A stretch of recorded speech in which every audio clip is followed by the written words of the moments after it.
नमस्कार मित्रांनो, तर स्वागत आहे तुमचे महाराष्ट्राच्या कृषी ते आपल्या आवडत्या युट्यूब चॅनलमध्ये. तर काल IPL म्हणजेच इंडियन प्रीमियर लीगची पहिली मॅच होती.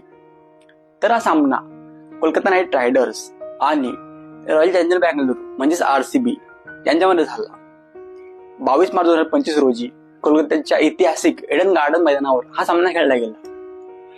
KKRचे नेतृत्व अनुभवी अजिंक्य रहाणे यांनी केले, तर RCBचे नेतृत्व रजत पाटीदार यांच्या खांद्यावर होते.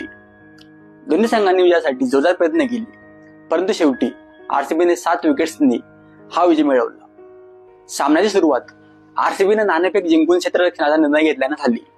KKRने प्रथम फलंदाजी करताना 20 ओव्हर्समध्ये 175 धावा केल्या, परंतु त्यांना 8 विकेट गमवाव्या लागल्या. अजिंक्य रहाणे यांनी 31 चेंडू 56 धावा केल्या, तर सुनील नरेन यांनी 44 धावा केल्या. RCBच्या गोलंदाजांमध्ये जो शेजल हुड यांनी 2 विकेट घेतल्या, तर कुणाल पांड्या यांनी 3 विकेट घेतल्या. 175 धावांच्या लक्ष्याचा पाठलाग करताना RCBने दमदार सुरुवात केली. विराट कोहली यांनी नाबाद 59 धावा केल्या, तर फिलिप सॉल्ट यांनी 56 धावा केल्या. कर्णधार रजत पाटीदार यांनी 34 धावा केल्या आणि लियाम लिव्हिंगस्टन यांनी नाबाद 15 धावा करत संघाला विजय मिळवून दिला.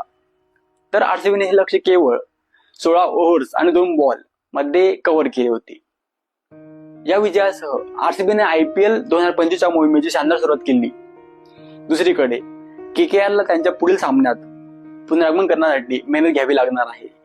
तर मित्रांनो, हा होता IPL 2025च्या पहिल्या सामन्याचा आढावा. अशाच आणखी क्रिकेट अपडेटसाठी महाराष्ट्राच्या कृषी ते आपल्या आवडत्या युट्यूब चॅनलला सबस्क्राईब करा आणि बेल आयकॉन दाबा, ज्यामुळे आमचे नवीन व्हिडिओज तुम्हाला तत्काळ पाहायला मिळतील. पुन्हा भेटूया नवीन व्हिडिओमध्ये. जय महाराष्ट्र.